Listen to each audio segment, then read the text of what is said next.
Allah, Allah, Allah, Ya Allah. Assalamualaikum warahmatullahi wabarakatuh. Sahabat-sahabat, tetamu-tetamu Allah Ta'ala yang mulia. Jadi insyaAllah hari ini hari pertama kita berada di jalan Allah SWT. Ada yang dah dengar bayan hidayat malam tadi di Bangi, ada yang belum dapat bayan hidayat. Jadi insyaAllah kita bagi bayan hidayat ringkas bagi mereka yang baru datang. Jadi kerana keluar jalan Allah ni, ulama kata bayan hidayat macam takbiratul ihram, bayan tangguh tu macam bagi salam. Jadi supaya kita dapat, orang kata, keluar dengan mengikut tertib yang sempurna, insyaAllah. Kita bagi secara ringkasnya adab-adab sewaktu kita keluar jalan Allah SWT.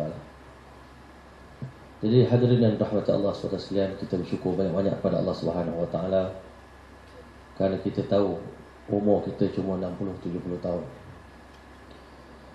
Jadi waktu yang paling berharga dalam hidup kita ni adalah waktu yang kita bagi untuk Allah. Kita selalu bagi masa untuk diri kita sendiri, banyak masa untuk diri kita, untuk keluarga kita, untuk kawan-kawan kita. Tapi masa yang kita bagi di jalan Allah SWT, walaupun 3 hari, walaupun cuma 40 hari, walaupun cuma 4 bulan, tetapi kerana kita bagi untuk Allah, jadi masa tadi jadi menjadi sangat-sangat bernilai di sisi Allah SWT. Sebab itulah Nabi SAW dia bagi tahu, la ghadwatun fi sabilillah aw rawhatun khairun minad dunya wa ma fiha. Sepagi kamu berada di jalan Allah ataupun sepetang, ganjarannya, pahalanya, kelebihannya di sisi Allah Ta'ala lebih baik daripada dunia dan seisi-isinya. Jadi sepanjang kita keluar jalan Allah Subhanahu Wa Ta'ala, semua amal ibadat kita dilipat kali gandakan kepada 700 kali ganda. Dan setiap wang ringgit yang kita belanjakan dilipat kali gandakan kepada 700,000 kali ganda. Kita tak mampu nak sedekah 700,000 satu hari, tuan-tuan. Tapi kita keluar dari Allah Subhanahu Wa Ta'ala, Masya Allah, 7 juta satu hari. Nilainya, pahalanya di sisi Allah Subhanahu Wa Ta'ala kalau 10 ringgit kita belanjakan dengan Allah Subhanahu Wa Ta'ala. Jadi kita keluar ni sebab bukan nak pahala. Pahala tu memang sangat besar, tetapi matlamat kita ada 3. Di mana pun kita pergi, kita keluar, yang pertama kita nak baiki diri kita semua masing-masing. Kita tahu diri kita tak layak nak jadi ahli syurga. Kita semua banyak dosa, banyak kelemahan, banyak kekurangan. Jadi nak masuk syurga ni hanya orang yang bersih. Terutama hati dia bersih daripada syirik kepada Allah SWT. Hati dia ada yakin yang sempurna kepada Allah Ta'ala, bahawasanya Allah Ta'ala lah yang maha berkuasa. Makhluk sesiapa pun dalam dunia ni, daripada semut sampailah malaikat Jibril AS, semuanya tak ada kuasa, tidak ada kemampuan untuk bagi manfaat dan mudarat kepada kita. Kita nak islah diri kita, nak baiki akhlak kita, nak baiki amal kita. Amal kita banyak kekurangan, sembahyang kita tak khusyuk, zikir kita penuh dengan kelalaian, Quran kita banyak kesilapan-kesilapan. Dan kita tahu hanya iman amal saja menjadi bekalan kita, peneman kita, yang akan menemani kita dalam kubur sampai kita masuk syurga Allah SWT. Sebab itulah sebelum kita mati, kita nak baiki diri kita, nak baiki lidah kita, nak baiki mata kita, nak baiki telinga kita, nak baiki pemikiran kita, dan nak baiki salah faham diri kita ni terhadap diri. Masa harta kita ni kita rasa kita punya, kita boleh belanjakan di mana saja. Sedangkan kata Muhammad Ilyas, diri masa harta kita dah dibeli oleh Allah Ta'ala dengan ganjaran syurga, tetapi kita kena bagi di jalan Allah Subhanahu Wa Ta'ala. Jadi untuk kita baiki diri kita ni, nak dapat islahkan diri, maka ulama kata setiap orang di kalangan ahli jemaah kena sibukkan dengan 2 amalan. Satu, amalan ijtimai, amalan yang kita buat secara beramai-ramai. Kalau petang ni kita ada gas ijtimai, nanti kita akan buat bayan amalan ijtimai, berbuka puasa, makan berjemaah, tidur berjemaah, musafir berjemaah, ta'lim berjemaah, bayan subuh berjemaah. Ini semua amalan, semua ahli jemaah kena melibatkan diri mereka. Jangan kita keluar dari Allah ni sebab bilik banyak belakang tu. Masya Allah. Jadi majlis ada kat sini, kita jangan duduk di belakang. kita datang. Allah Ta'ala akan bagi hidayah kepada wa yahdi ilaihi man yunib. Siapa yang ada sifat inabah, Allah bagi hidayah kepada dia. Siapa yang nak haus kepada hidayah.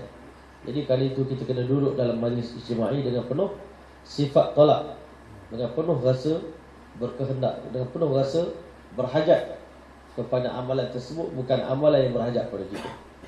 Yang kedua tuan-tuan, kita kena sibukkan diri kita dengan amalan infradi. Petang ni ada zikir petang.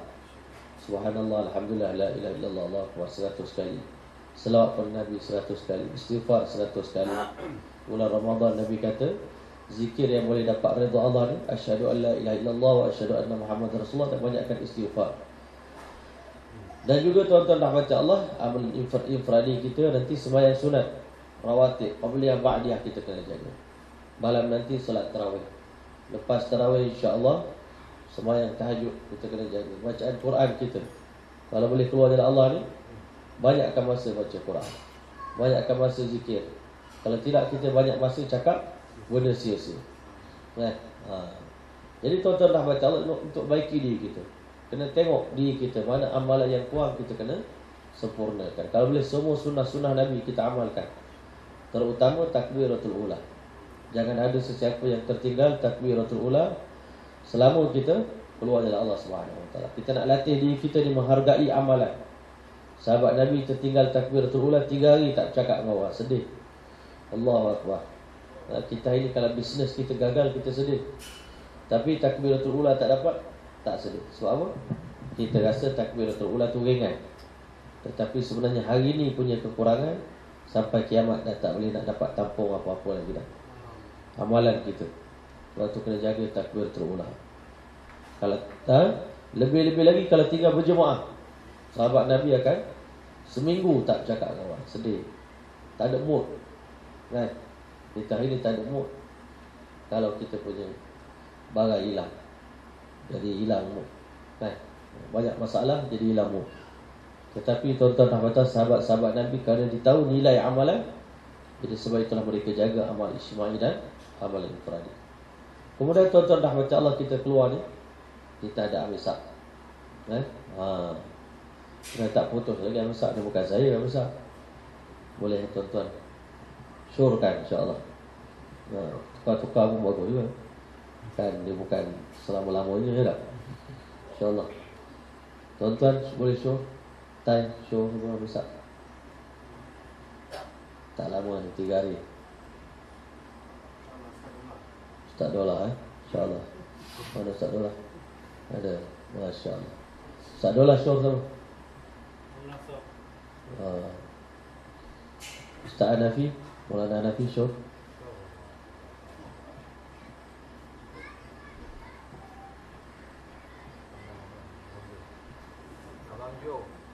Abang Jo. Mana yang ni? Gajah ke Abang Jojo? Abang Jojo. Ya Allah, ya Allah. Lagi show? Amin, show.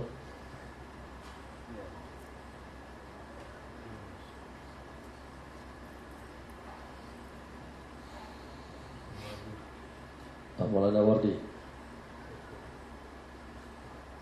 show. Amin. Amin insya-Allah. Abang Din ada show ke? Astagfirullah. Ya Allah, ya Allah. Amin saat ni hanya sekadar itu saja, pengendali, saya tak ada lebih apa pun. Selawat insya-Allah. Allahumma shalli ala sayyidina. InsyaAllah Abang Din lah, insyaAllah. Besar. Ha? Jangan. Alhamdulillah. Saya orang lama-lama kita nak guna ni. InsyaAllah. Boleh lah bang? Ha? Tak sedia? Tak sedia, Masya Allah. Ha? Baru lepas? Kalau baru kena jadi kan kat sini. Ha? Boleh lah.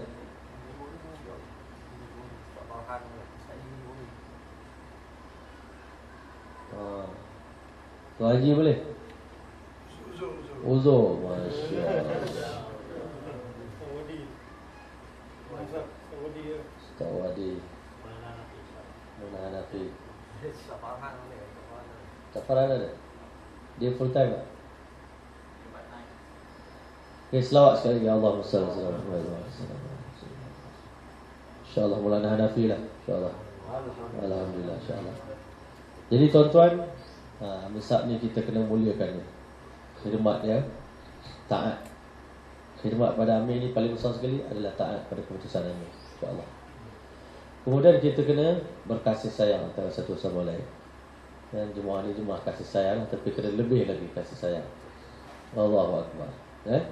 Ada sangka baik pada kawan-kawan. Jangan tengok buruk, tengok yang baik-baik saja. Kalau balik pada keluar pun bagi laporan yang elok-elok, jangan bagi laporan yang tak baik. Kita ni manusia ni, kalau kita tengok baik, semua jadi baik. Macam kita pergi Mekah, kalau kita nampak baik daripada awal, semua baik. Tapi kalau kita pergi Mekah, sangka tak baik, daripada airport tu sampai balik nanti, semua tak baik, semua masalah.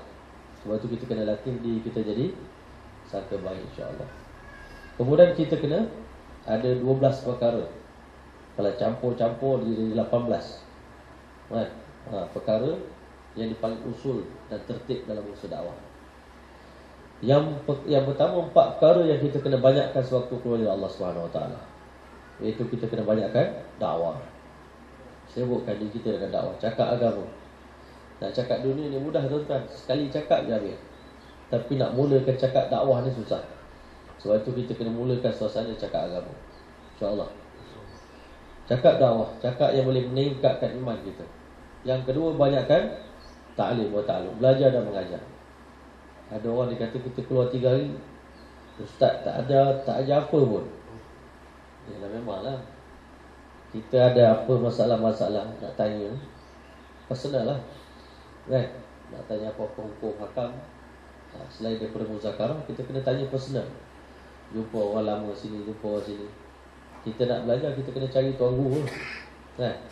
Ustaz ni dia rasa semua okey. Jadi sebab itu nak belajar kita kena ada Maulana Hanafi ada, InsyaAllah saya ada, dengan izin Allah. Banyak lagi kawan-kawan kita, orang lama-lama. Ustaz Wadi ada, kan? Boleh tanya masalah-masalah agama, masalah-masalah apa, kan? Kita nak belajar apa, InsyaAllah kita boleh minta, InsyaAllah. Kemudian kita sibukkan dengan ibadah. Sebab tu kerja agama ni kata Maulana Ilyas, kalau kita buat main-main, dia jadi main-main. Kalau buat sungguh-sungguh, jadi sungguh-sungguh. Sebab tu kita kena buat dakwah sungguh-sungguh, serius sikit. Waktu keluar dari Allah SWT, sibukkan dengan ibadat. Kurangkan berbual, kurangkan bergurau senda. Banyakkan masa duduk dalam masjid. Kemudian banyakkan khidmat, InsyaAllah. Kita keluar dari Allah, dia tengok tukang masak dah 3 hari khidmat untuk kita. Tapi kita boleh khidmat juga. Walaupun masjid ni, madrasah ni saya punya, kan? Allah punya sebenarnya, tapi Allah bagi saya jadi penjaga sekejap sementara.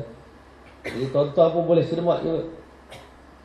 Bukan kata kita serahkan seluruhnya pada orang tempatan. Kita boleh bantu mana yang kita boleh bantu. Kita boleh khidmat mana yang kita boleh khidmat. Khidmat paling tinggi dia tanah. Allahu Akbar. Allah Akbar. Khidmat lagi, susun selipar. Allahu Akbar. Nak dapat sifat tawaduk, cuba susun selipar kawan-kawan 5 waktu. Susun, Masya Allah, dapat sifat akhlak yang mulia. Kemudian kita ada 4 perkara yang ulama kita pesan kena kurangkan waktu keluar jalan Allah SWT, iaitu kurangkan makan dan minum. Tapi rasanya ni susah nak buat. Akhir zaman ni susah nak buat. Kurangkan makan minum. Yang ni kita paling banyak kali terbalik. Dakwah yang kena banyak, dakwah jadi kurang. Makan yang kena kurang, makan pula jadi banyak. Yang kedua, kurangkan tidur dan rehat. Allah Akbar. Pagi pun tidur, lepas zuhur pun tidur juga. Tapi tak apa lagi, hari pertama ikram. Esok kita kena gunakan tenaga tuan-tuan ni, InsyaAllah, untuk kita buat khususi banyak sikit, InsyaAllah. Kemudian kena kurangkan berada di luar masjid. Walaupun madrasah ni banyak tempat-tempat menarik, Tapi masjid inilah tempat yang paling menarik sekali. Duduk sini berzikir dalam ni, insya-Allah. Kalau wali-wali, geng-geng tarekat disuka berzikir dalam masjid ni. Buat apa? Rohaniat dia tak dapat di tempat yang lain. Tak percaya cuba, insya-Allah. Kemudian kita kena kurangkan cakap sia-sia. Cerita dunia ni dah banyak lah mulut kita ni. Kalau Allah hisap, mungkin 80% cerita yang sia-sia, benda yang haram, benda yang mengarut. 20% dah cakap agama. Jadi kita kena latih 4 perkara yang kita kena tinggalkan sama sekali. Itu yang pertama, jangan minta pada makhluk dalam hidup kita. Makhluk ni bila kita minta pada dia, dia marah. Siapa pun, tak kira lah siapa pun dia, kaya macam mana pun. Aku kalau minta dengan aku tak bagi. Tapi kalau dia tak minta, aku bagi. Sebab itu kita jangan minta pada makhluk. Minta pada Allah SWT. Jangan harap pada makhluk. Minta ni dengan mulut, harap dengan hati. Rasa boleh ni kot, boleh cuba ni. Hamba Allah ni boleh cuba ni. Aku banyak hutang, boleh ditolong bayar kot. Tak boleh tuan-tuan. Dalam keluar jalan Allah, jangan ada dekat-dekat dengan kawan-kawan datang maksud dunia. Kita dekat-dekat masuk dakwah saja, tak ada maksud lain. Jangan ada maksud yang tersembunyi. Kemudian tuan-tuan rahmat Allah, jangan guna barang tanpa izin kawan-kawan, dan jangan membazir. Masya Allah. Ada pula ulama tambah lagi 4 perkara yang tak boleh kita sentuh sepanjang kita berada di jalan Allah SWT. Yang pertama, jangan kita sentuh perbicaraan khilafiyah, mazhab khilafiyah. Dalam mazhab kita ni ada Syafi'i, ada Hanafi, ada Maliki. Jangan sentuh Wahabi, jangan sentuh Syiah. Waktu keluar jalan Allah Ta'ala boleh jadi sebab gaduh. Yang kedua, jangan kita sentuh isu-isu politik. Kita pun tak tahu dalam ni sebab apa. Ulama kata kerja dakwah ni ibadat. Bila kerja ibadat ni semua orang buat, tak kira dia grup mana. Sama dengan dakwah. Dalam dakwah ni ada macam-macam orang latar belakang. Jadi mengelakkan pergaduhan, kita jangan sentuh isu-isu sensitif, isu-isu semasa. Kita hanya cerita akhirat, cerita agama saja, insya-Allah. Balik masing-masing lah, insya-Allah. Kemudian yang ketiga, kita jangan bincang hal pangkat darjat. Keluar Allah Ta'ala. Ni pangkat besar, ni tak ada pangkat. Ni ada pangkat, ni tak ada pangkat. Kita dalam ni sama je. Semua hamba Allah Ta'ala. Dan yang keempat, jangan minta derma untuk kerja dakwah. Kerja dakwah ni bukan kerja minta derma. Kita minta dengan Allah Ta'ala. Khazanah Allah Maha Luas, Allah. Di samping itu, dalam kerja dakwah tak boleh terdik, tak boleh kritik. Tak boleh kritik usaha lain. Jangan kita kutuk orang sana, grup sana, kita bagus, orang sana tak bagus, tak boleh. Dan taqabul, tak boleh buat perbandingan usaha kita dengan usaha lain, tak boleh. Tak boleh kita merendah-rendahkan, masya-Allah. Jadi kita buat kerja dakwah ni, kita merendahkan diri kita. Orang lain buat usaha agama pun alhamdulillah. Kata Muhammad Ibrahim, semua orang buat kerja agama, dia peluang masuk syurga. Tak kira daripada jalan mana pun. Jalan zikir, jalan khidmat, jalan madrasah, jalan ceramah, jalan apa pun jalan agama yang dia buat, insya-Allah dia ada peluang masuk syurga. Rahmat Allah Ta'ala Maha Luas. Tapi kita pilih jalan dakwah ni sebab paling mirip dengan jalan Nabi kita Muhammad SAW. Bagi pandangan kita, pada ijtihad kita, insya-Allah. Kemudian kita, sasaran kita waktu keluar Allah ni, target kita nak dapat 6 sifat sahabat. Yang pertama, nak betulkan yakin kita pada Allah Ta'ala. Yang kedua, nak bawa seluruh sunnah Nabi dalam kehidupan kita. Yang ketiga, nak latih sembahyang khusyuk. Nak latih sembahyang khusyuk ni kena banyak solat sunat. Latih khusyuk, konsentrasi dalam solat sunat. Yang keempat, kita nak dapatkan hakikat ilmu. Yang kelima, kita nak dapatkan hakikat zikir pada Allah Ta'ala. Yang keenam, kita nak dapatkan hakikat ikramul muslimin. Nak muliakan semua orang Islam. Dan yang ketujuh, nak dapat hakikat ikhlas niat. Dan yang ke-8, kita nak dapat hakikat berkorban untuk agama Allah SWT. Ini antara target-target yang kita nak capai sewaktu kita keluar dari Allah SWT. InsyaAllah selama 3 hari kita akan duduk. Kita boleh duduk dengan tenang, insyaAllah. Jangan risau tentang dunia, insyaAllah. Orang keluar dari Allah, Balik insya-Allah Allah SWT majukan lagi dunia tuan-tuan. Allahu Akbar. Balik tengok bisnes meletup-letup. Tapi lepas tu jangan tak keluar pula. Kan? Kadang meletup, kena keluar lagi meletup lagi. Insya-Allah. Jangan risaulah tentang dunia anak isteri yang kita tinggalkan, Allah jaga dia. Tapi kita di sini, kita risau tentang diri kita insya-Allah. Saya ni banyak kurang lagi amal. Ramadan dah nak masuk 10 hari akhir dah. Tapi kita punya Quran tak naik lagi. Ibadat kita tak meningkat lagi. Itu yang kita nak fikirkan, yang kita nak risaukan insya-Allah. Jadi insya-Allah semua boleh amal insya-Allah.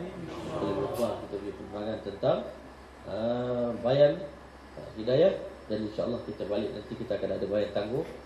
Besok kita akan bagi Al-Ghazali lah, macam mana orang yang first time. Bila Allah SWT nak tanya macam mana perasaan dia, dia punya pengalaman dia insya-Allah. Mudah-mudahan Allah telah terima kita semua insya-Allah. Masya Allah, bahata kita ngaji ilmu sampai insya-Allah. Allahu Akbar. Selamat datang dan selamat kita keluar dari Allah SWT insya-Allah.